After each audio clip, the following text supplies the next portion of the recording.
Ya, bien. ¿Cómo estás, Jaime?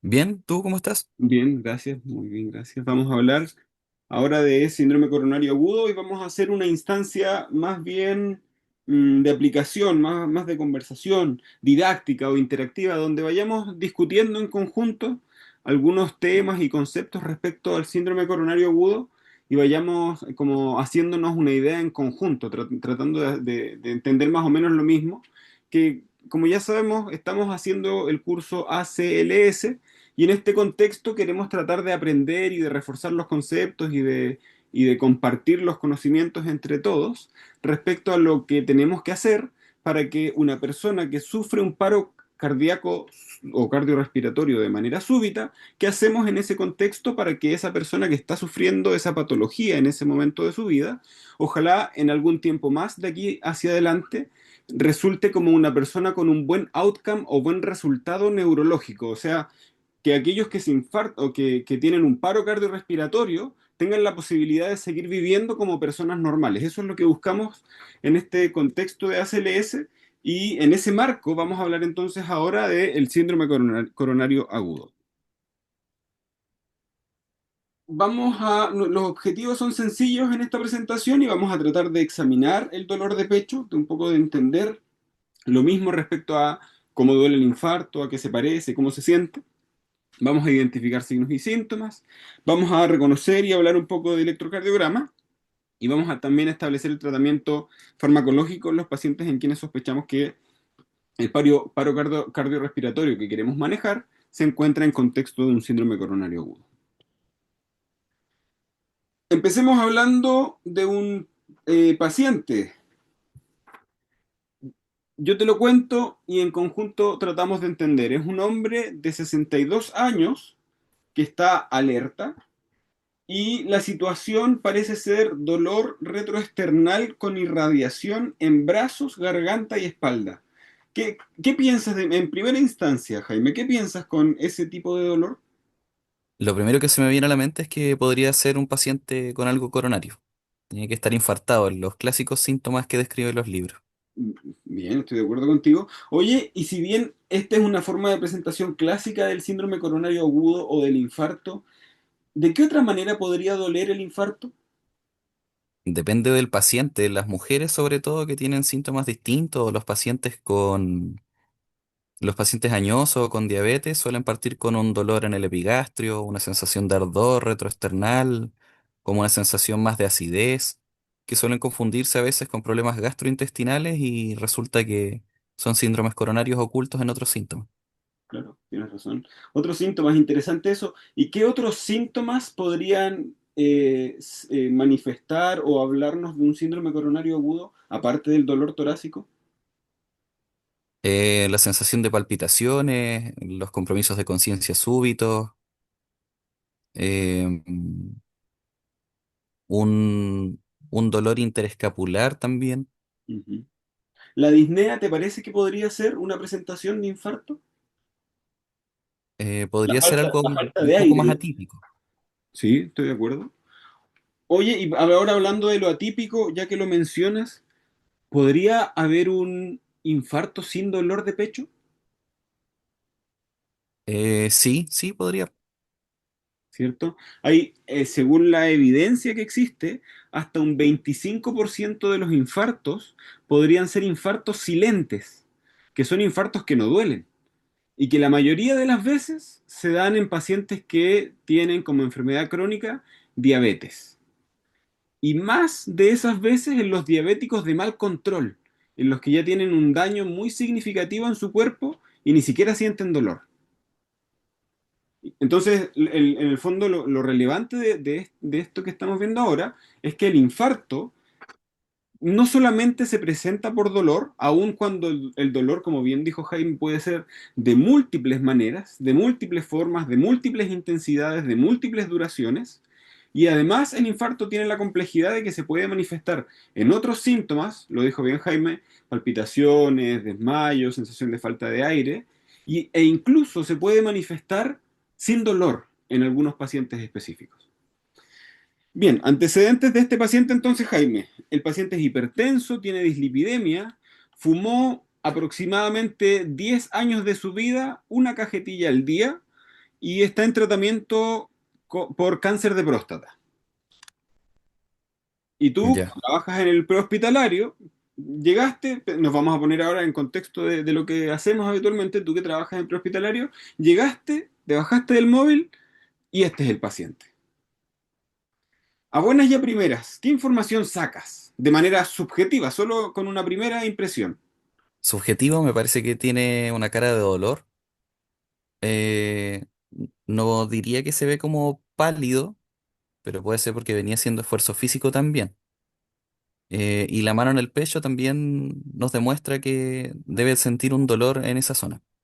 Mm, claro, tienes toda la razón. Igual parece alguien que al menos tiene la perfusión cerebral y muscular necesaria para mantenerse en pie, erguido, sosteniendo su medio de transporte.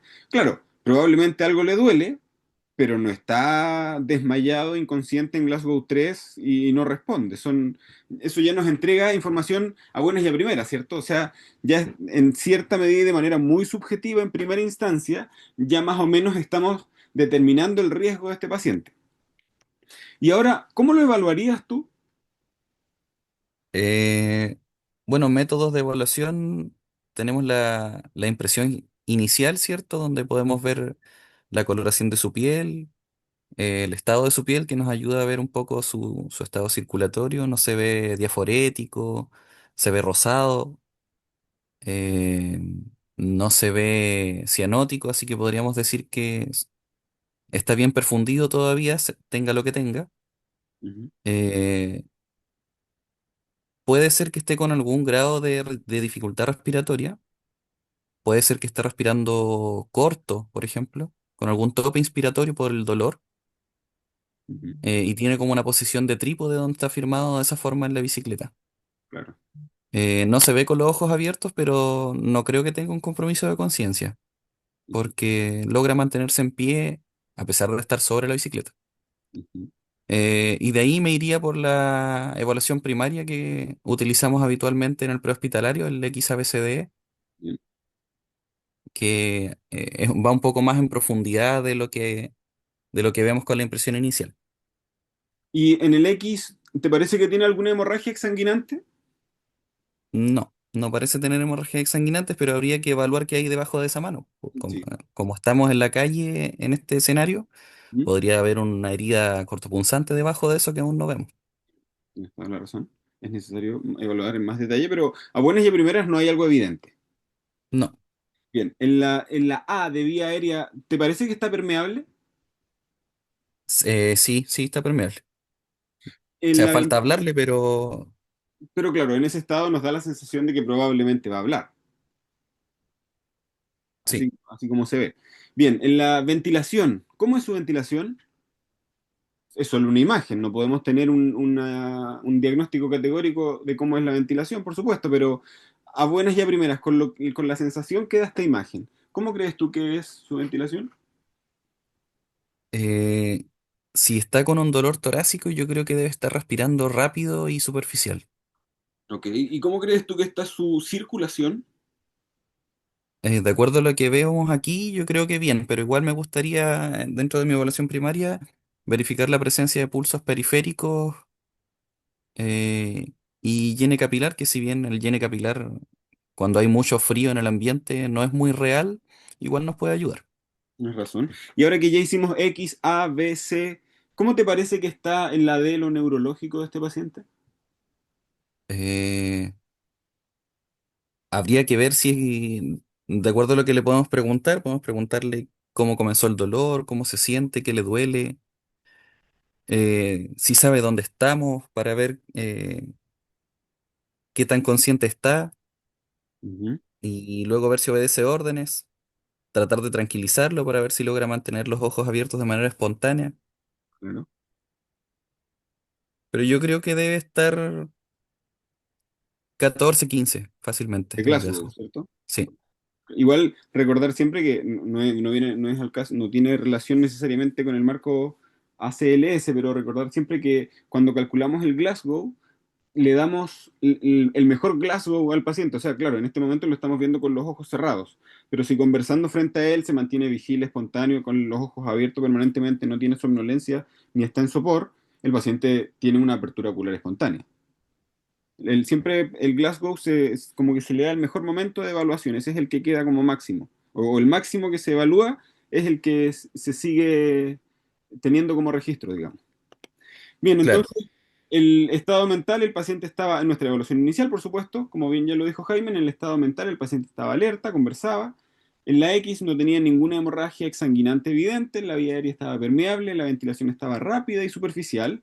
El pulso lo fue a buscar Jaime dirigidamente, ahora le informamos que tiene un pulso acelerado con un Glasgow 15 de 15 y en la exposición hasta ahora sin novedad. ¿Cuál crees tú que es la intervención prioritaria? ¿Qué hacemos primero con este paciente teniendo ya esta información? Eh, Como pensando en el dolor que tiene, me gustaría determinar el ritmo que tiene ese corazón. Antes de ponerme a tomarle la presión, si ya sabemos que tiene pulsos periféricos, tenga lo que tenga, está bien tolerado todavía, pero me gustaría determinar el ritmo. Como Como examinar al primera paciente intervención, y palpar un pulso periférico o quieres ver un monitor electrocardiográfico? no un monitoreo porque ya evalué el pulso periférico, ya sabemos que está presente. Ya, pero y ahí en Sí. este momento también deberíamos saber si es regular o irregular, por lo menos. Claro, O sí, si nos da la sensación de que está francamente en una taquicardia, porque tiene un ritmo que no somos capaces de llevar el conteo en la mente, o está, no sé, pues 60, 75 por minuto con un pulso fuerte que también nos da un poco más de tranquilidad probablemente. Y claro, sí, hay que recordar que cuando evaluamos pulso, evaluamos la frecuencia, la amplitud y la regularidad, ¿no? Para que tengamos claro que eso es lo que buscamos al evaluarle el pulso. No, claro, no solamente si está rápido o lento o si está presente o no, porque si nos quedamos con la idea de que está presente y no evaluamos si está extremadamente lento o extremadamente rápido, nos saltamos pasos importantes también. claro, y para eso hay que ser responsable en la forma de hacer el trabajo y significa estar consciente de lo que estás haciendo en el momento. O sea, si tú quieres obtener realmente la información que el pulso te entrega, tienes que concentrarte en el pulso por algunos segundos hasta que puedas tener la información que estás buscando, porque si pretendes que tomar el pulso sea una de las tres cosas que estás haciendo en el mismo momento, es muy difícil que te quedes tranquilo con que la información que buscas realmente es la que está ahí. Claro.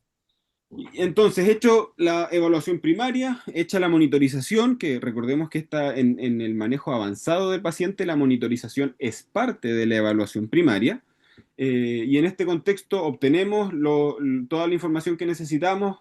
La evaluación primaria nos permite descartar las causas como más graves e inmediato, más tiempo dependientes que requieren ser resueltas de inmediato.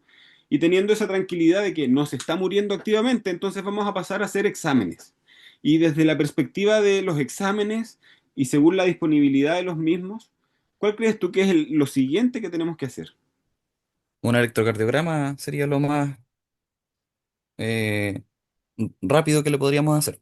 ¿Y qué Más pregunta preciso. le haces, considerando que el electro es un examen, que si lo vamos a pedir es porque necesitamos que éste nos responda algunas preguntas clínicas específicas para poder entregarle al paciente lo que le genera el mejor pronóstico en relación a esa condición en ese momento? Entonces, ¿qué le preguntarías tú al electrocardiograma? ¿Qué quieres saber del Eh, electrocardiograma? bueno, primero determinar si el ritmo es de origen sinusal. Es decir, si el nódulo sin auricular es el que está llevando el ritmo del corazón, que tenga ondas P, ¿cierto? Que sean seguidas de QRS, si el ritmo es regular o no, la frecuencia, ¿cierto? Y dado la sospecha del dolor, verificar si es que tiene alguna elevación o descenso del segmento ST. Claro, completamente de acuerdo contigo. En el fondo, tenemos que ir a buscar en simple, lo más sencillo posible. Y lo primero para lo que queremos un electrocardiograma es para saber si tiene algún equivalente coronario en el electrocardiograma. O sea, algunas alteraciones específicas que nos hagan pensar que el paciente en ese momento, en el momento en que se hace el electrocardiograma, está sufriendo una obstrucción aguda de alguna de sus coronarias, lo que está generando que tejido miocárdico se esté muriendo activamente. Sí, Y en ese sentido, el supradesnivel es lo que más conocemos, lo más frecuente, de lo que más hablamos, ¿cierto? Y lo que tenemos que ir a buscar, sin ninguna duda. Tú un supradesnivel lo puedes ver en un monitor electrocardiográfico sin electrocardiograma de 12 derivaciones. tendría que ser demasiado evidente para que se note porque el monitor no te muestra los cuadros en detalles como lo hace el papel del electrocardiograma. Sí, Y completamente de el, acuerdo. Pero eventualmente algo así como muy significativo, grosero, ¿se podría ver? sí, sí se puede. Sí, sí se puede. Entonces, como que, claro, en el fondo no es lo que nos entrega la mejor información. Si queremos diagnosticar un infarto con supradesnivel del ST, sin ninguna duda necesitamos un electrocardiograma lo más pronto posible porque tiempo es miocardio. Y no obstante ello, el monitor electrocardiográfico, que vemos en el fondo algunas derivadas en una pantalla, con tres electrodos, corrígeme si me equivoco, con tres electrodos que pegamos al paciente, y eso nos da una derivada por vez. Que- Sí, una por vez en la gran mayoría de los monitores. Creo que no he visto ninguno que nos muestre las tres al mismo tiempo. y que eventualmente nos podría mostrar un supradesnivel del ST, pero que si lo vemos en el monitor, básicamente es una alerta, una alarma encendida que nos dice, este paciente necesita un electrocardiograma ahora, ¿cierto? Sí, cuando es muy evidente, por ejemplo, en el D1 nos podemos encontrar un infra y en el D3 un supra. Cuando es muy grande. Que son las derivadas que nos entrega el monitor la mayoría de las Sí, veces. Claro, tienes sí. razón.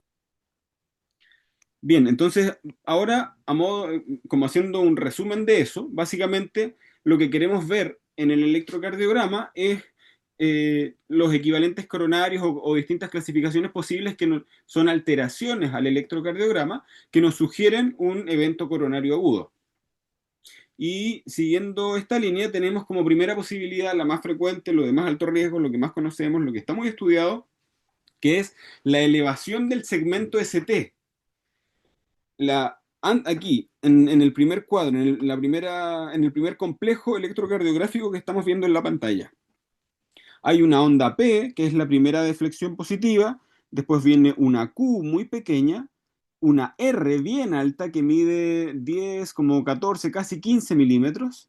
S no hay porque hay una elevación del ST, con una T que mide como 9 milímetros, que no alcanza la altura del QRS. Y entonces, esto que estamos viendo, destacado en amarillo, eso es una elevación del segmento ST o un supradesnivel del segmento ST. Y para estar seguros de que esto efectivamente es una elevación o un infradesnivel, para cualquiera de los lados sirve, tenemos que comparar con la línea o con el segmento en el mismo electrocardiograma que está antes entre la T, la última T anterior a este complejo que estamos viendo y la P, que es la primera deflexión positiva que estamos viendo. Entonces, lo que está en esta pantalla a la izquierda de la P es el eje isoeléctrico. Ahí va, ahí no hay movimiento de energía para ninguna parte en ese momento. Entonces, con eso tenemos que comparar el supradesnivel y si vemos el ST o el punto J, que es ahí donde termina lo destacado en amarillo, y lo comparamos con el segmento que les acabo de describir, categóricamente decimos que en este primer trazado o en este primer complejo electrocardiográfico tiene una elevación del segmento ST de aproximadamente 3 milímetros o 2,5 milímetros. ¿Logras ver lo que trato de mostrarte, Jaime? Sí, sí se ve evidentemente ahí desde la línea de base que acompaña antes de la P y pasando la P, que sería el segmento PR, ¿cierto? ¿Mm? Ahí tenemos la línea de base y al final del ST también podemos ver la línea de base. Entonces, si nos basamos en eso, el punto J está elevado por lo menos 2,5 milímetros. Claro, de todas maneras, bien. Y eso es lo que nos hace el diagnóstico del supradesnivel ST. Ahora, una de las cosas que generan un supradesnivel ST son los infartos, pero no es lo único. No todo supradesnivel ST es sinónimo de infarto agudo del miocardio. Entonces hay que buscar algunas otras alteraciones o hay que cumplir algunos otros requisitos para poder hablar categóricamente de infarto en el electro, que uno de ellos es que tengamos estas alteraciones del segmento ST en más de dos derivadas que sean contiguas. Entonces, en más de dos derivadas que nos muestren la misma pared del corazón. O sea, ABL y D2 son contiguas, sí, son contiguas porque las dos nos muestran la pared lateral del corazón. B1 y B2 son contiguas, sí, son contiguas porque las dos nos muestran la pared anteroseptal del corazón y así con todas las otras combinaciones posibles dentro del electrocardiograma. Además, es necesario ver algunos cambios especulares y otros hallazgos específicos que sugieren la patología. Para eso podemos hablar en extenso de electrocardiograma, pero básicamente lo primero o lo más importante que nos interesa reconocer en un electrocardiograma es la presencia del supradesnivel de CT, porque es lo que se ve la mayoría de las veces, pero también tenemos que entender y tener presente que hay algunas otras alteraciones electrocardiográficas que las podemos conversar en cualquier momento que también nos sugieren un probable síndrome coronario agudo en ese momento en ese paciente. Y la clasificación entonces, como si vemos ahora en global esta diapositiva, tenemos algunos síndromes coronarios agudos o infartos agudos al miocardio con elevación del segmento ST, tenemos infartos agudos al miocardio sin elevación del segmento ST y tenemos algunas otras condiciones que podemos catalogar como angina inestable. Aquí nos importa tener presente también el infarto con elevación del segmento ST, porque es el infarto que se beneficia de revascularización, ya sea por trombolisis o por hemodinamia, de forma lo más precoz posible para optimizar el pronóstico de este paciente. O sea, si el infarto tiene si el paciente tiene un infarto con supra, lo tenemos que trombolizar o lo tenemos que mandar a hemodinamia ahora. O más bien es una decisión que tenemos que tomar ahora. No, esto no puede esperar, no puede ser en 10 minutos más, porque tiempo es miocardio. Y mientras más tiempo pase un paciente con un infarto agudo del miocardio en evolución, más corazón se muere. En consecuencia, hay una mayor mortalidad probable y hay una mayor morbilidad probable, o sea, mientras más grande sea el infarto, si es que el infarto no mata al paciente, más dañado en su funcionalidad lo va a dejar o su insuficiencia cardíaca va a ser más sintomática en la medida que más tiempo pase.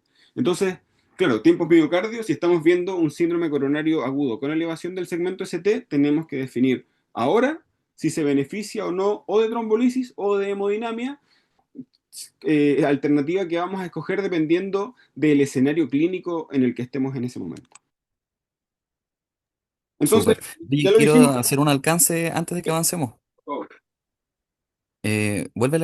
Bueno, en la diapo anterior, cuando mencionaste las derivadas contiguas, dijiste D2 y ABL. ¿sí? Es D1 y ABL.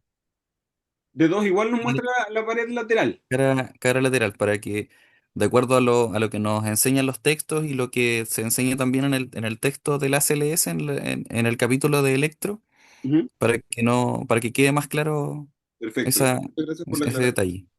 Muchas gracias por la aclaración. Bien. Igual vamos a seguir conversando de electrocardiograma en instancias específicas y durante las jornadas prácticas del curso podemos aclarar todas las dudas que queden, por supuesto. Bien, entonces, a modo de resumen, Jaime, ¿por qué es necesario un electrocardiograma lo antes posible? Eh, para evitar que siga aumentando el daño en el músculo miocárdico. Mientras más pronto determinemos si necesita la trombolisis o la reperfusión coronaria, eh, menos músculo cardíaco se va a ver afectado del infarto si es que lo tuviera. Claro, de acuerdo. Bien, entonces seguimos con el paciente que estábamos viendo anteriormente. En la escena, su compañero le sugiere que deberían administrar oxígeno con cánula nasal a 3 litros por minuto. ¿Qué crees tú? ¿Crees que esta acción sería la más adecuada? No creo que sea la más adecuada. Primero podríamos determinar el control de signos vitales para ver cómo está la FR y la saturación. Sí, completamente de acuerdo. No es necesario que sea ciegas, absolutamente. Oye, y en relación al infarto y el oxígeno, ¿qué piensas o qué sabes?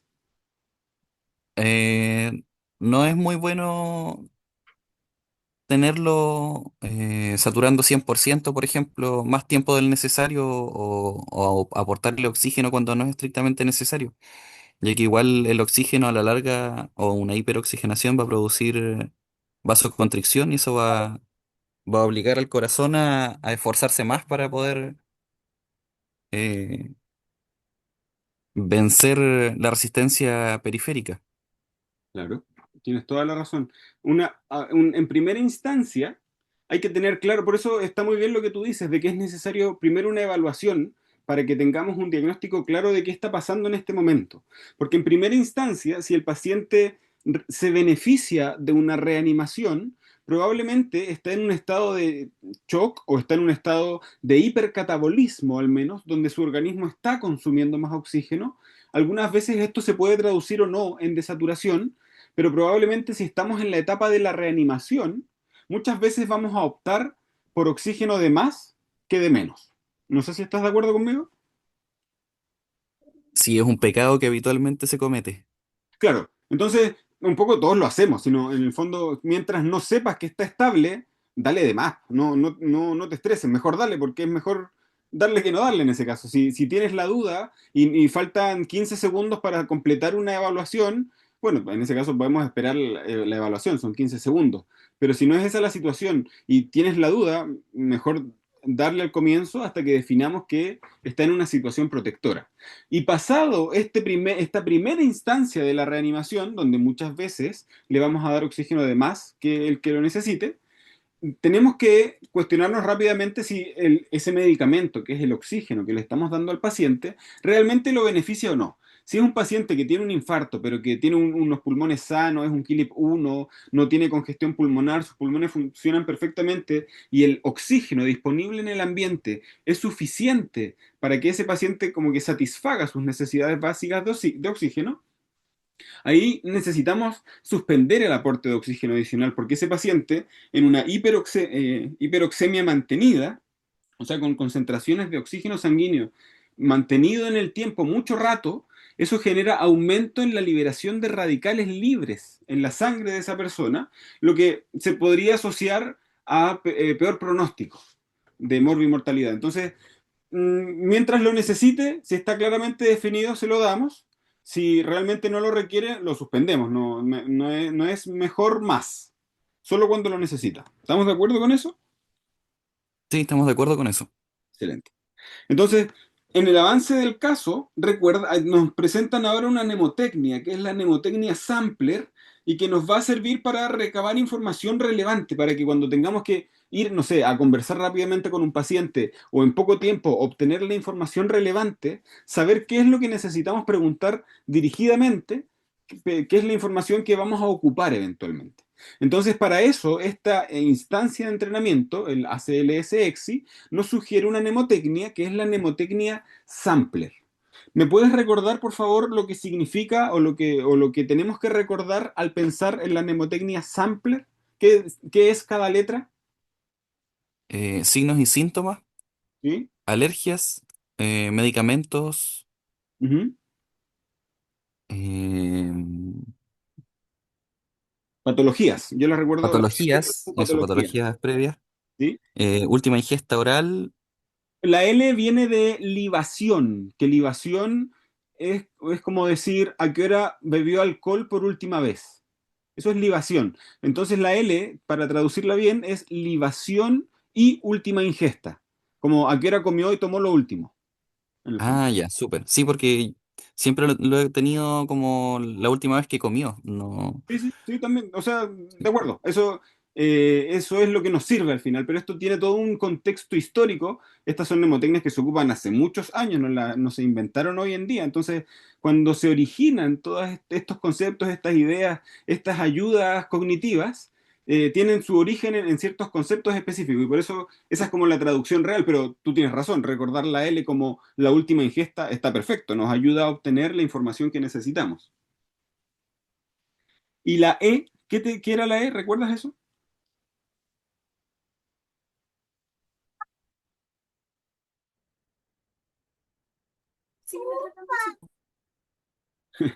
Bueno, la E nos hace pensar en el evento. ¿Qué es lo que Sorry, tuve que pasó? silenciar. No te preocupes, ¿qué es lo que pasó en relación a esa situación, en esa escena? ¿Qué fue lo que pasó en el fondo? ¿Por qué la situación, por qué el paciente está en el estado en el que está? ¿Qué condiciones llevaron a este evento? Y finalmente la R son los factores de riesgo o los riesgos que tiene presente el paciente en contexto de de que estamos pensando en una enfermedad coronaria, en el caso que estamos viendo. Entonces, si resumimos esto, la mnemotecnia sampler en el paciente que tenemos presente nos hace pensar en que sus signos y síntomas mejoran con el apoyo de oxígeno, alergias no tiene ninguna, medicamentos tiene un tratamiento con flutamida, triptorelina trimestral y enalapril y atorvastatina diaria. Patologías previas, cáncer de próstata, dislipidemia e hipertensión arterial. La última ingesta, desayuno antes de salir, evento, paseando en su bicicleta, riesgos, exfumador. Ahora, ¿recuerdas esta otra mnemotecnia? Sí, ¿Y recuerdas para qué la ocupábamos? el OPQRCT nos sirve para calificar el dolor principalmente. La O se refiere al inicio, cómo inició el dolor, si fue súbito, en reposo. La P se refiere a qué puede paliar el dolor, es decir, si, por ejemplo, en una posición Fowler cede el dolor y en decúbito supino aumenta y también se refiere a eh, si hay algo que lo produce. Ujú. ¿Qué nos produce mayor dolor? La Q de quality, la cualidad del dolor, si es opresivo, si es punzante, si es un ardor, si es intermitente. La R, la radiación del dolor, si se irradia, por ejemplo, la mandíbula, los brazos, a alguna zona abdominal, etcétera. Eh, la S de severity se refiere al EVA en el fondo, a evaluar el nivel del dolor que nos expresa el paciente. Y la T es el tiempo de evolución que tiene este dolor. Bien, la T se puede considerar como dos tiempos en el fondo, tiempo de evolución o cuánto tiempo nos dice la persona, los acompañantes, y otras veces también es un tiempo específico. Por ejemplo, si vamos a ocupar esta mnemotecnia en contexto del infarto cerebral o de la sospecha de infarto cerebral o de enfermedad cerebrovascular, tenemos que precisar la hora de inicio. Y la gente que está en el prehospitalario y los que primero se acercan al paciente son los que tienen la posibilidad de definir más concretamente el tiempo de inicio, porque ahí están los familiares, ahí está como todo el entorno donde pasó todo. Ahora, si llega la urgencia, ojalá en cuanto vaya llegando, rápidamente definamos cuál fue la hora de inicio de los síntomas, porque tenemos que determinar rápidamente, ahora pasándonos al contexto del código ACV o de la enfermedad cerebrovascular o del infarto cerebral, tenemos que determinar rápidamente si es que, a qué hora iniciaron los síntomas para ver si se beneficia o no de trombolisis cerebral. Pero bien, eso es lo que nos hace recordar esta mnemotecnia específica y en contexto del caso del que estamos hablando, el comienzo fue repentino, el dolor cede al reposo, tiene un carácter opresivo, se irradia a los brazos, a la garganta y a la espalda, tiene una severidad 9 de 10 y tiempo aproximado 45 minutos desde el inicio. En el lugar, los signos vitales son 20 respiraciones por minuto, 110 latidos por minuto rítmico, la piel está pálida y diaforética, la presión arterial 90/40, la saturación de oxígeno 90% con una cánula nasal a 3 litros. Y en este contexto, medio hipotenso, desaturando, levemente taquicárdico pero regular, ¿qué te sugiere el dolor, Jaime? Ahora sí le ponemos oxígeno. ¿Sí? Ya estaba con 3 litros y aún así desaturaba. Hasta No, habría que cambiar el dispositivo, habría que aportarle un poco más, po. ¿Sí? Eh, ¿De acuerdo? Le aportamos más oxígeno, tenemos Venturi, mascarilla con reservorio, da lo mismo lo que tengamos a mano, siempre y cuando le aportemos más oxígeno y tratemos de llegar a una saturación más o menos estable para un paciente normal. Si es alguien que basalmente satura 94, 95, eso es lo mínimo que queremos. Oye, pero el dolor específicamente, ¿qué te sugiere? O este cuadro clínico en este momento, dolor torácico, hipotenso, taquicárdico, desaturando. ¿Qué te sugiere todo esto? Yo creo que debe ser un infarto. ¿Sí? Sí, lo más probable es que sea un infarto. Y cómo te parece que está el paciente? En este momento ya no me parece tan estable como estaba al inicio,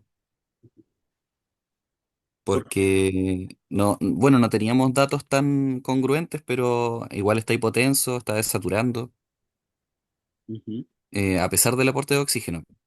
claro. La primera impresión que teníamos era de que estaba un poco más estable de lo que realmente está. Claro, eso nos cambió de inmediato en este momento ya la apreciación, la estratificación de riesgo y un poco la actividad del quehacer. O sea, ahora, si bien no nos vamos a apurar, no vamos a correr, no nos vamos a presionar entre nosotros, vamos a trabajar en equipo adecuadamente, con respeto, como deberíamos hacerlo siempre en todas partes. Pero sí con más alerta de que probablemente el organismo, la fisiología de este paciente no la está pasando tan bien y esto es una situación que puede empeorar. Entonces, no queremos que esto se siga complicando. Los números ya nos hablan de que la cosa está compleja. Hagamos todo lo necesario ahora para que la situación no empeore y no tengamos que estar, no sé, pues, haciendo medidas invasivas o graves o de alto riesgo o más agresivas más tarde, si en realidad ahora con algunos medicamentos y algunas medidas más bien básicas podemos sacar al paciente de esta situación. En ese contexto, ya que estamos estudiando un curso que viene desde el hemisferio norte en este continente, tenemos que entender que una de las clasificaciones posibles para el dolor torácico es la de la Sociedad Cardiovascular Canadiense, que define más bien la presencia del dolor más bien la disnea o la actividad física que tolera el paciente o la presencia de síntomas en relación a la actividad física en cuatro clases. Que bueno, hay que tenerlo presente, hay que saber que existe, es una forma de poder definir el estado en el que se encuentra el paciente. Uno es más leve, cuatro es más grave, pero bueno, esto es una de las tantas clasificaciones que existen. Hay que tenerla presente así como muchas otras, pero también siempre lo primero que tenemos presente es el estado del paciente, cómo se encuentra la persona que tenemos enfrente, más que ayudas, ayudas cerebrales teóricas que sirven, entregan información, pero por sí solas no son nada si no consideramos al paciente que tenemos enfrente. Ahora, ¿cuál es la característica principal de la angina en reposo que nos hace pensar en infarto, Jaime?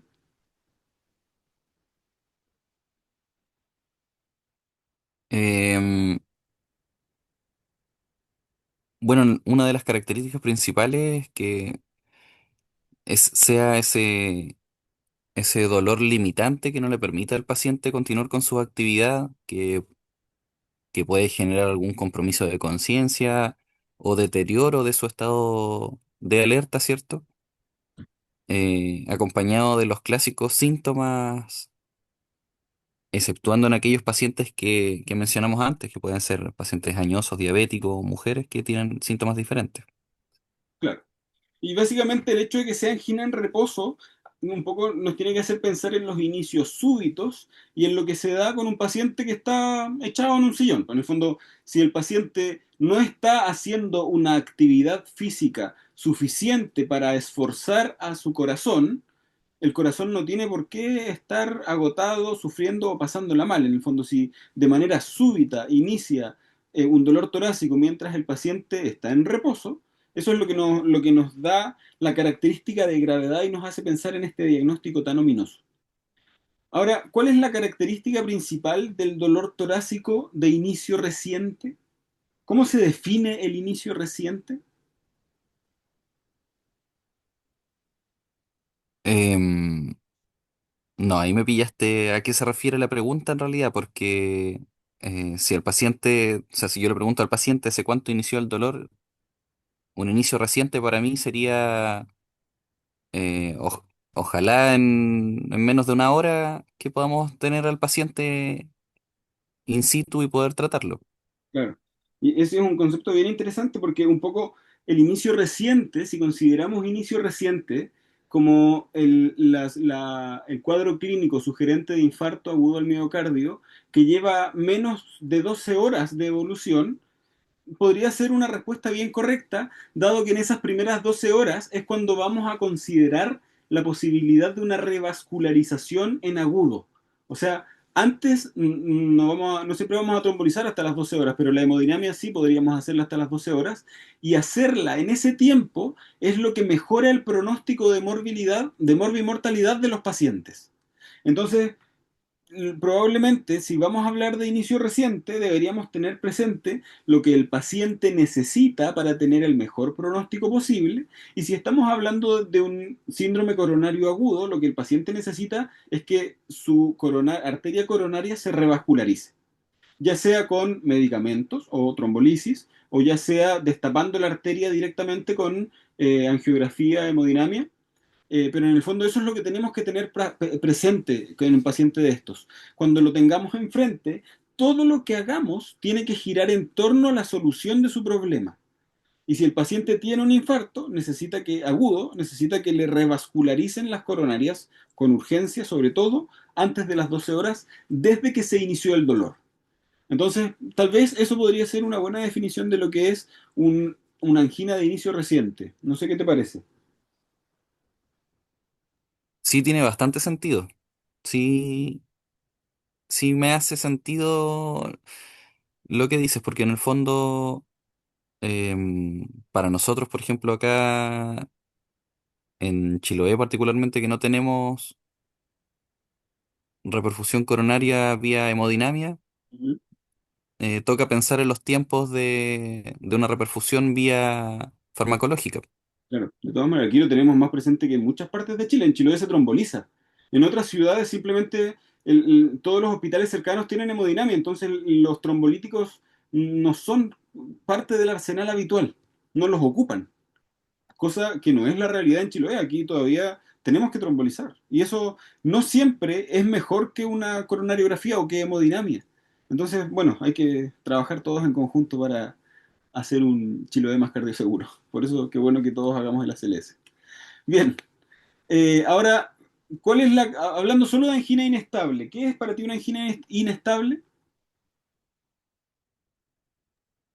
Una angina inestable, bueno, aquella que de partida no va a desaparecer con el reposo y que va a generar cambios hemodinámicos en el paciente.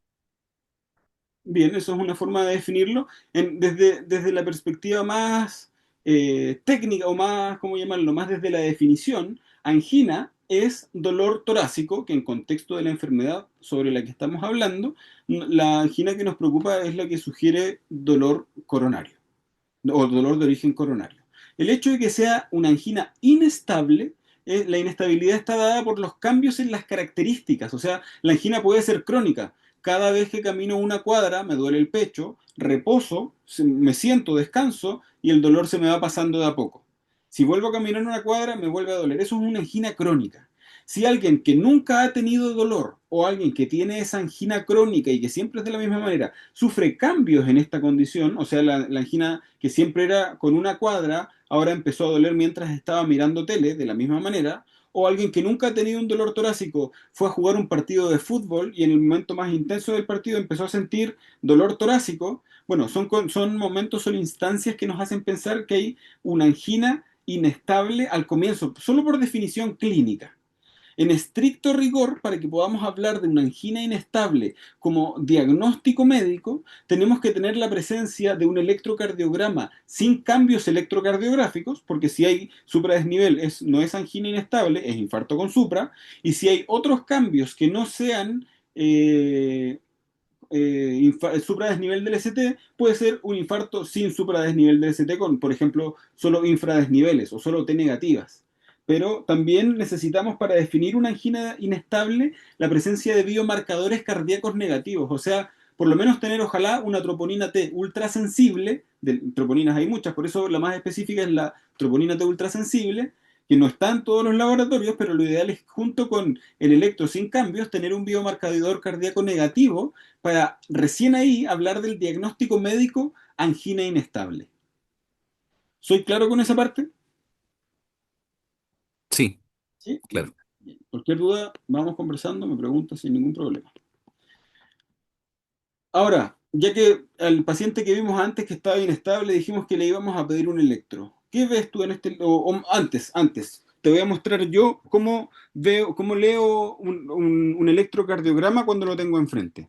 En este paciente, por ejemplo, estoy viendo un electrocardiograma que tiene todas las derivaciones, está bien calibrado, lo veo aquí a la derecha del electrocardiograma. Nos muestra una frecuencia cardíaca de 300, 150, de aproximadamente 75 latidos por minuto en un ritmo sinusal regular, por supuesto. La onda P en todas las derivaciones es normal en su morfología, en su forma, en su amplitud, en cuán alta es, y también en su duración, en cuán ancha es. El PR en todas las derivadas es constante y es un PR que no alcanzo a medir en detalle en la pantalla del computador, pero que parece normal y constante. Después del PR vamos a mirar el QRS, que parece que tiene un eje adecuado. Su morfología no está mellada, no hay como un R o alteraciones en el QRS sugerentes de bloqueos, por ejemplo. Eh, Tampoco hay Q, o sí, más bien en la B1, B2 podría haber una Q patológica. Después del QRS viene el ST, que me parece que en B1, B2, B3, tal vez B4, tengo supradesnivel del ST, y en D2, D3 y ABF probablemente podría tener un infradesnivel mínimo de estas tres derivadas del ST. Y finalmente, las ondas T son eh, positivas en todas las derivadas, salvo D3, donde podría ser isodifásica. Y el QT, así a la rápida, en una aproximación muy inicial, con la técnica de comparar la distancia entre dos R y marcar la mitad, me parece que tiene un QT en rango de normalidad. Entonces, con este electro que yo te acabo de presentar y con las alteraciones que acabo de definir, ¿qué te parece a ti? Me parece la manera más correcta de No, sí, interpretar el electro. gracias. Pero, no, ¿qué te parece el electrocardiograma? ¿Te parece que es Y, una o patología? sea, ¿Una claro, patología? en cuanto a lo que mencionaste y en cuanto a lo que vemos aquí, claro, podríamos decir que puede tener un infarto de pared anteroseptal. Claro, entonces el paciente que vimos antes, que andaba en bicicleta, que se tomaba el pecho, que tenía un pulso más o menos acelerado, que estaba hipotenso, desaturando, taquicárdico, tiene este electrocardiograma. ¿En qué estamos pensando? ¿Qué nos parece? eh, Tiene cara de infarto. Tiene cara de infarto, ¿cierto? ¿Y de un infarto de los buenos, de los buena gente o de los mala gente? Así como ves al paciente, no por el electro. No, todavía se ve bien. No está tan inestable el paciente y la zona del corazón que podría estarse viendo afectada en este momento no parece ser la peor de todas. Claro, ahí Pero, pero igual si nos fijamos en en el ABR, igual quizás yo le tomaría uno del lado derecho. sí, completamente de acuerdo, es necesario. Completamente de acuerdo.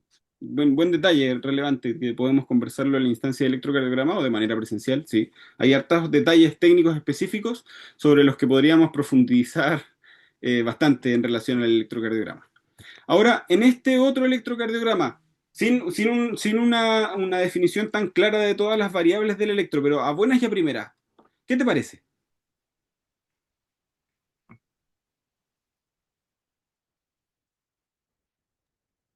Eh, Podría ser, si no es un infarto masivo, es un bloqueo de rama completo del lado izquierdo. Sí, podría ser. Lo más categórico, bueno, sí, tienes razón, hay un QRS ancho. No tenemos necesariamente la morfología del bloqueo completo de rama izquierdo en la pared lateral. Tampoco hay una desviación tan significativa del eje como para ser categóricos en definir un bloqueo completo de rama izquierda. Pero si miramos B1, B2, perdón, D1, D2, D3, al menos ahí hay supradesnivel. ¿Estás de acuerdo conmigo? Sí, En ABR y bueno, en ABF también tenemos supradesnivel. En ABR hay infradesnivel. En B1 hay infradesnivel también. Ahí podemos ver con el signo de la flecha los supra y los desniveles de los que estamos hablando. Pero básicamente si vemos esta morfología con supra-desnivel ST en toda la pared inferior, que es de 2 de 3 ABF, y vemos un infradesnivel especular en la pared posterior, que es ABR B1, en realidad esto nos hace, y B3 también lo estamos viendo, Sí, B3 también, pues. nos hace pensar en la posibilidad de un infarto agudo al miocardio, sobre todo si lo ponemos en contexto del paciente del que estamos hablando en esta presentación, el que iba en la bicicleta, que le duele el pecho, que está hipotenso, taquicárdico y desaturando. Sí, ahora, el... no está marcado ahí con las flechas, pero el... ¿cómo ves el B5 y el B6? Yo creo que igual hay supra, Sí, pues cierto. ¿sí? Entonces, B4 incluso también. sí, Ujú. por eso decía que igual si es que un infarto es masivo, o sea, es más de una pared ahí la que está Ah, claro, comprometida. sí. De todas maneras, o puede ser esto podría ser una descendente anterior proximal, por ejemplo, o una circunfleja. Bueno, cualquiera es un vaso grande que está ocluido que está generando estos cambios en distintos lugares en el corazón. Claro. Ahora, tratando de avanzar porque no puedo cambiar la diapositiva, dame un segundo. Bien, ahora, ¿cuál sería el manejo inicial para este paciente?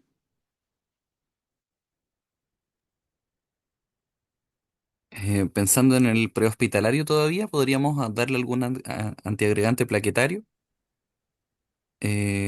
continuar el aporte de oxígeno hasta lograr saturar por lo menos 93-94%, mantener un acceso venoso permeable y trasladarlo hacia el centro receptor más adecuado. Claro, esas son las medidas que tenemos que tomar inicialmente. Ahora, si estamos concentrados en definir el mejor pronóstico de morbimortalidad para el paciente que tenemos enfrente, tenemos que definir rápidamente en este paciente que estamos sospechando un infarto agudo del miocardio con elevación del segmento ST, tenemos que definir rápidamente si el paciente se beneficia o no de revascularización miocárdica. Eso es lo que más nos importa, porque esto es agudo, está pasando ahora. Siempre que pensamos en un infarto agudo del miocardio, el tiempo es miocardio. Y mientras más tiempo pase hasta que hagamos el diagnóstico e iniciemos el manejo específico, ya sea trombolisis o hemodinamia, mientras más tiempo pase, peor es el pronóstico. Entonces, esto nos importa resolverlo pronto. Y eso es lo que tenemos que definir en relación al manejo en todos los momentos, como tú dices bien claro, depende de dónde estemos, qué vamos a empezar haciendo y qué medidas vamos a tomar. Pero no importa si estamos en el prehospitalario, en la urgencia, en la UCI o en pabellón, lo que nos importa es que el paciente infartado se revascularice en agudo. Si lleva pocas horas de infarto, hay que resolver ese problema pronto. Para contribuir en ese manejo, una de las medidas que tiene un respaldo en la evidencia ya ha demostrado un beneficio en morbimortalidad en los pacientes, es el uso de aspirina precoz. Y de manera precoz significa lo antes posible. En la práctica hay que darle entre 100 y 325, que eso es como un comprimido de 500, la mitad, y hay que pedirle al paciente que la mastique. Porque ese es el único tratamiento farmacológico que ha demostrado, junto con la trombolisis, por supuesto, que ha demostrado contribuir en el pronóstico del paciente de manera tiempo dependiente. O sea, la aspirina, si pensamos infarto, mejor que sí. Si estamos pensando en infarto, darle media aspirina, masticar a cualquier paciente en el que lo sospechemos no le va a hacer mal y al contrario lo beneficia.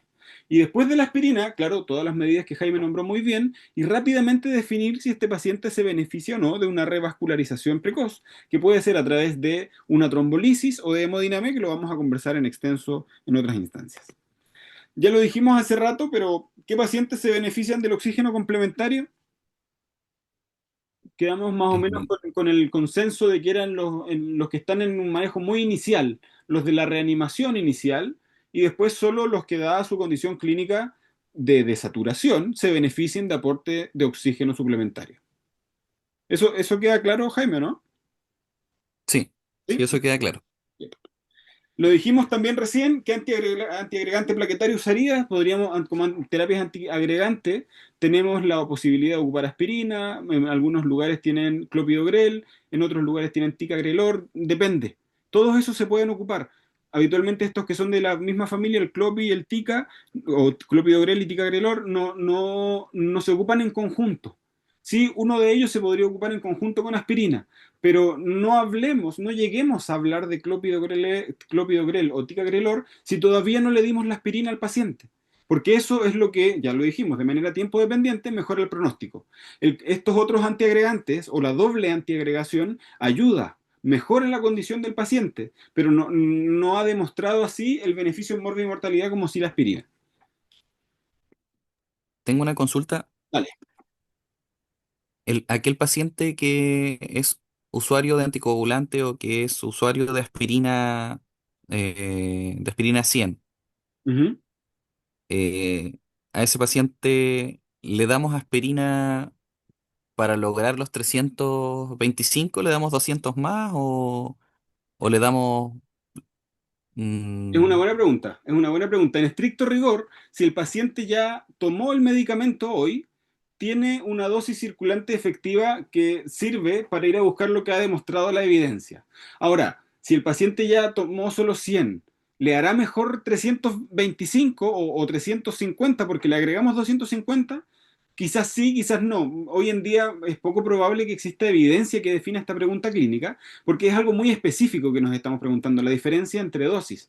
Entonces probablemente no hay evidencia que respalde lo que yo te pueda responder, pero hay que decidir entre, pucha, mejor de más o mejor me quedo con la duda. No sé, va a depender del operador, de la condición, de la proximidad del centro, entre otras variables que influyen en la decisión clínica. ¿Respondo a tu pregunta? sí, sí, ¿En qué paciente no vamos a ocupar nitroglicerina? en el que sospechamos un infarto de pared inferior. Un infarto en el que sí, va por ahí, pero más Eh, específicamente, Principalmente cuando creemos que se está viendo afectado el ventrículo derecho. eso, como origen de este infarto de pared inferior. Cuando pensamos que las coronarias derechas son las que están infartadas, a todas las cavidades derechas, la aurícula derecha y más abajo de ella el ventrículo derecho, que están comunicados por una válvula, antes de la aurícula, la sangre está en las venas cavas. Y las venas cavas, la superior y la inferior, drenan toda su sangre a la aurícula.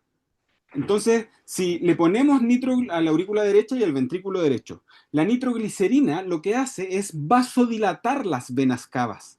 Entonces, como cuando se vasodilatan las venas cavas, con cada latido a través de las venas llega más líquido aún a mi corazón derecho. Entonces, más congestión ventricular se genera en el paciente que ya tiene una disfunción del ventrículo derecho producto de su infarto en su coronaria derecha. Entonces, en resumen, si tiene un infarto en la coronaria derecha que genera disfunción en el ventrículo derecho y le ponemos más volumen producto del efecto de la nitroglicerina, empeoramos la situación clínica porque sobrecargamos el corazón y disminuimos aún más la poca efectividad que tiene su funcionamiento en ese momento. ¿Y alguna otra condición, Jaime, en que esté contraindicada el uso de nitroglicerina? Em, Es un fármaco no, específico no, ahí desconozco. que se empieza a ocupar después de cierta edad en los hombres la mayoría de las veces o en los pacientes que tienen algún grado de hipertensión pulmonar, que básicamente son los familiares del el sildenafil y sus familiares, el Viagra, que básicamente este medicamento tiene efectos adversos cuando se ocupa en conjunto con la nitroglicerina. Claro, porque ambos son vasodilatadores a nivel venoso. Tal cual. Entonces empeora o es más incierta la efectividad y lo que va a pasar con el paciente con el uso de este medicamento. Y los opioides, aquí dice morfina, pero ya sabemos que en nuestra práctica clínica habitual tenemos disponible morfina y también tenemos disponible fentanilo. Sí, bueno, el texto todavía se inclina con la morfina, pero el fentanilo tiene menos efectos adversos, menos hipotensión. En estricto rigor, ahí es discutible si ocupar o no un opioide. El opioide mejora la experiencia, la situación clínica en el momento del paciente. Disminuye el dolor, disminuye la ansiedad. Entonces, claro, hace que el paciente se sienta mejor, cualquiera de los dos opioides. Pero estos medicamentos no van a contribuir directamente sobre el pronóstico de morbimortalidad o sobre el resultado neurológico después de todo esto. Entonces, claro, ¿los vamos a considerar porque le generan un beneficio en el momento del paciente? Sí, probablemente. ¿Se lo vamos a dar a todos los pacientes? No necesariamente. Y menos a todos los que sospechemos infarto. ¿Hay alguna evidencia que sugiere que así como la morfina se puede ocupar por ser un vasodilatador también, en el fondo que puede ayudar a descongestionar el corazón? Eso en teoría, en eso y también influye el uso de opioides. Pero esta evidencia que respalda eso es evidencia en vasos periféricos de una extremidad superior, entonces como no es tan concluyente. Si es lo único que tenemos, claro, la morfina vasodilata, pero hay harta evidencia que no necesariamente apoya eso, e incluso también hay información respecto a que la morfina podría ser inótropo negativo, entonces disminuir la contractibilidad miocárdica realmente. Ahora, si es un paciente que está sufriendo hiperadrenergia por culpa del dolor, claro, el mal que le puede generar el opioide es un mal menor, porque más daño le hace la hiperadrenergia en ese momento al paciente con infarto. Entonces, es un Claro. medicamento que podemos ocupar, pero que no necesariamente, antiguamente se decía, a los pacientes con infarto hay que darle la mano, que es una mnemotecnia para pensar en morfina, oxígeno, nitroglicerina y aspirina. Pero en realidad es algo que con el tiempo y sobre todo con la medicina basada en la evidencia ha ido como cuestionándose un poco. Y junto con la morfina tenemos la opción del fentanilo, que son dosis en microgramos en vez de dosis en miligramos, como lo es la morfina. Entonces, es una concentración mucho más baja que va a estimular los receptores dentro del organismo y que no se asocia por lo mismo a tantos efectos adversos. Entonces, es una opción y las dos se pueden ocupar, pero no así podemos decir que estos dos medicamentos son para todos los pacientes con infarto. Los anticoagulantes los vamos a ocupar también en los pacientes infartados, se supone que ayudan en la fisiopatología del problema, los tenemos que ocupar siempre que vamos a trombolizar a un paciente y los protocolos locales de trombolisis deberían definir esto claramente. Por ejemplo, el del Hospital de Castro es una hoja donde está claramente determinado qué dosis de tenecteplasa, en caso de ocupar tenecteplasa, le tengo que dar al paciente y con cuántos miligramos se asocia esto endovenoso, en bolo, al comienzo, junto con el trombolítico y 15 minutos después tengo que completar la dosis hasta la dosis máxima bueno, da lo mismo dependiendo de qué ocupemos, pero hasta la dosis máxima tolerada en el día por el paciente de manera subcutánea. Entonces, claro, los vamos a ocupar, son parte del tratamiento y del manejo de estos pacientes, benefician la situación en la que se encuentra el paciente, pero no necesariamente están contribuyendo directamente sobre el pronóstico de morbimortalidad, aun cuando todos los estudios en trombolisis están hechos con el trombolítico siempre asociado a algún anticoagulante más, como alguna heparina de bajo peso molecular. Entonces, solo ponerle tenecteplase a un paciente no es trombolizarlo. La trombolisis es el tenecteplase más alguna heparina. ¿Algún otro medicamento sobre el que tengas dudas o que podamos conversar o que eventualmente le podríamos administrar a un paciente con infarto? Bueno, a veces he visto casos en los que por temor a ocupar algún tipo de opioide se colocan AINES. ¿Qué opinas tú acerca de colocarle AINES a este paciente? Ayudan en el sentido de disminuir el dolor y en consecuencia disminuir la adrenergia, pero también podrían complicar la situación porque en el fondo uno de los efectos adversos posibles de los AINES son mayores sangrados. Y ya estamos en pacientes donde vamos a ocupar probablemente trombolisis, anticoagulante, doble antiagregación plaquetaria. Entonces, a un paciente en estas condiciones o a un paciente que le vamos a generar esta agresión farmacológica, buscando el beneficio, por supuesto, creo que el AINES, si es que eventualmente en ese paciente específico se presenta un efecto adverso del AINES, como una hemorragia digestiva, por ejemplo, una hematuria, esto podría ser mucho más grave, producto de la asociación entre los medicamentos. Entonces, claro, si a buenas y a primeras estoy pensando en infarto, no es la mejor alternativa un AINES, me parece. No sé si... Totalmente de acuerdo. Bien. ¿Y el paracetamol EB? El paracetamol B no tiene tanto efecto adverso como los AINES, si bien actúa sobre algunos receptores similares, pero teóricamente no está tan descrito a los mismos efectos adversos en relación a los sangrados. Podría, sí, ser más seguro que los AINES. Ahora, evidencia que haya demostrado mayor beneficio o mejor pronóstico o mayor o menor mortalidad en los pacientes infartados que ocupan paracetamol, eso no lo sé, lo desconozco, pero en el fondo si yo tuviese que ocupar algo, si tengo a alguien con dolor, quizás paracetamol es una alternativa que no, no le digo que no desde el comienzo. Súper, bacán. Bien, el paciente en el que sospechamos un infarto requiere un acceso vascular. Sí, sí, claro que sí. ¿Por qué? Porque, bueno, eh, independiente de si lo vamos a llevar a hemodinamia o lo vamos a trombolizar con fármaco, eh, el infarto es proarrítmico también. Ese problema que tiene el corazón puede generar una arritmia y esa arritmia también la podemos manejar con un fármaco eventualmente. Claro, Y si llegara al paro cardiorrespiratorio, que podría ser el peor desenlace, también vamos a necesitar fármacos y es mucho más fácil encontrarle un acceso venoso ahora que tiene una mejor perfusión a cuando ya está en paro. claro, de todas maneras.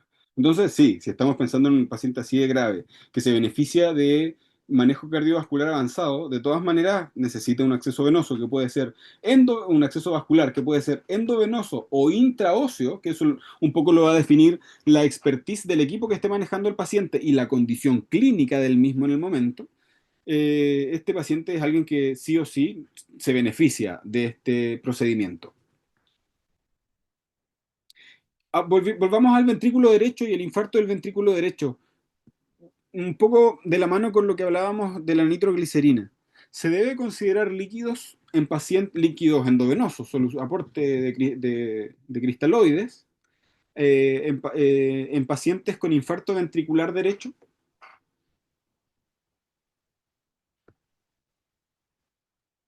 Así como para reponer volúmenes y mejorar presiones, dices tú. Sí, Eh, yo creo que es más beneficioso el uso de drogas vasoactivas en este paciente claro. que exponerlo a una mayor cantidad de volúmenes que no puede controlar. Toda la razón. O sea, específicamente en el paciente en el que sospechamos un infarto del ventrículo derecho, es un paciente en el que no queremos una sobrecargar la precarga. El darle volumen a la vena es aumentar la precarga, es aumentar la cantidad de líquido que llega al corazón derecho a través de las venas cavas superiores, superior e inferior. Entonces, si les damos más volumen a un paciente que tiene un infarto del ventrículo derecho, aumentamos la precarga, en consecuencia aumentamos la cantidad de volumen que hay en la aurícula izquierda y en el ventrículo derecho y exigimos más a ese corazón derecho que ya está sufriendo un infarto. Entonces, esa mayor exigencia no le hace bien, porque se muere más tejido, básicamente. Entonces, eso es lo que hay que tener presente desde una mirada fisiopatológica a la hora de pensar en administrar volumen a un paciente en quien sospechamos un infarto del ventrículo derecho. Seguimos avanzando en el caso. Esta reevaluación es desde 15, o sea, hace 15 minutos estamos con el paciente. En el minuto 15 y ya va rumbo al hospital. El nivel de conciencia es orientado, respira 20 veces por minuto, el pulso es de 100 latidos por minuto, débil, la piel es rosada, la presión arterial mejoró con 178 en este momento y la saturación de oxígeno con una naricera de 3 litros es de 96%. Ahora, ¿qué piensas de este electro en el mismo paciente? ¿Qué nos dice este electro en este mismo paciente que ha mejorado parcialmente con el manejo que llevamos hasta este momento, pero que sí, pero que consultó por dolor torácico y que en algún momento estuvo en la condición clínica y hemodinámica en la que estuvo? Eh, bueno, la frecuencia cardíaca anterior en el electro anterior era de ¿cuánto? Como de 75, 75. bro, sí. 300, 150, 100. ¿Mm? Bueno, la frecuencia cardíaca está un poco más baja. Se mantienen las ondas P presentes. El ritmo sigue siendo sinusal. Se ve regular ¿Y qué ves en la pared inferior? y la pared inferior parece tener el síndrome coronario, po. O sea, la pared inferior es la que está con supradesnivel. Claro, vemos todas estas alteraciones que nos hacen pensar en esta posibilidad, apoyan nuestra teoría, supradesnivel en la pared inferior, vemos ahí un infradesnivel en ABL, podríamos ver unas T altas como cambio isquémico precoz, o un supra también en B2, B3, incluso en B5. En contexto del paciente en el que estamos sospechando, este electrocardiograma sin ninguna duda igual apoya la teoría de un síndrome coronario agudo y un infarto con supra, ¿o no? Sí, Bien. Ahora, concentrémonos un momento en lo que nos dice el manual del cual estamos aprendiendo. En un paciente en quien sospechamos un síndrome coronario agudo, porque en este paciente encontramos manifestaciones del síndrome coronario agudo, deberíamos hacer una estabilización inicial en primera instancia, que se trata de mantener permeable la vía aérea, tomar los signos vitales, monitorear el ritmo cardíaco, obtener un acceso intravenoso o intraóseo y en la medida de lo posible un electrocardiograma de 12 derivaciones.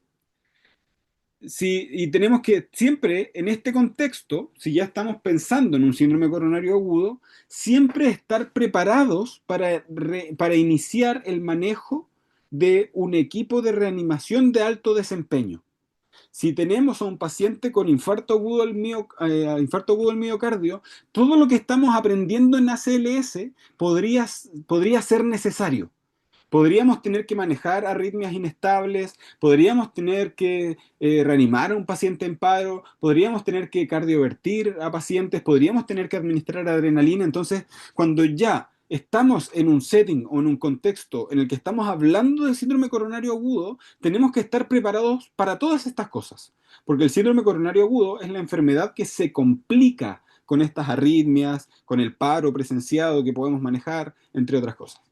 Entonces, ahora, si vamos a dar oxígeno solo si la saturación es menor a 90, vamos a dar aspirina masticable sin cubierta entérica, básicamente es pedirle que mastique el comprimido de aspirina.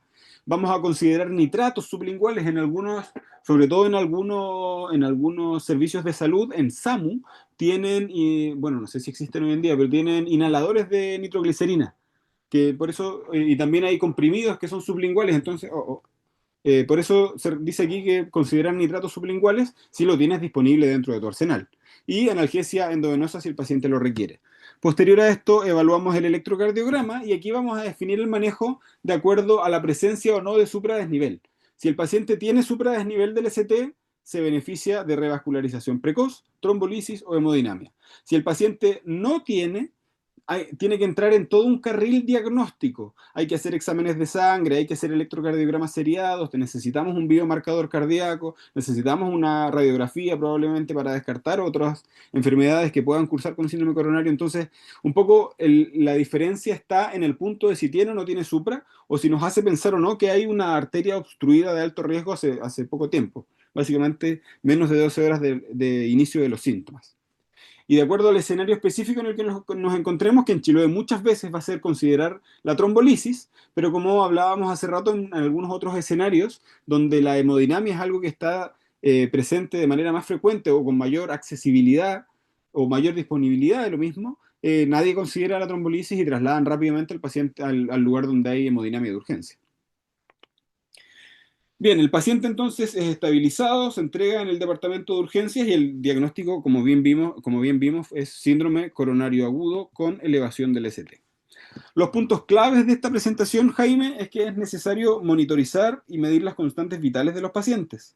Necesitamos rápidamente obtener una vía periférica o un acceso vascular más bien, que puede ser una vía endovenosa o también un acceso intraóseo. Realizar MONA, lo que hablábamos hace rato, esta es otra mnemotecnia, morfina, oxígeno, nitroglicerina, aspirina, dependiendo del paciente.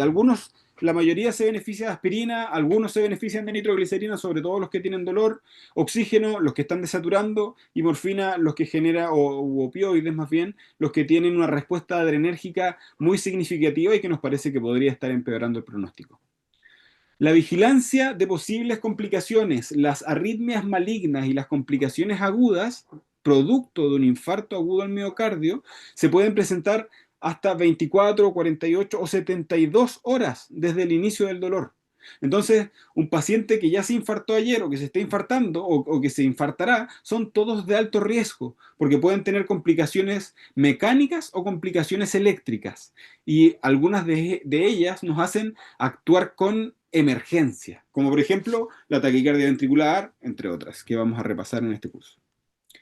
Y el traslado a un centro asistencial con capacidad resolutiva. Claro, si el paciente que se está infartando necesita revascularización.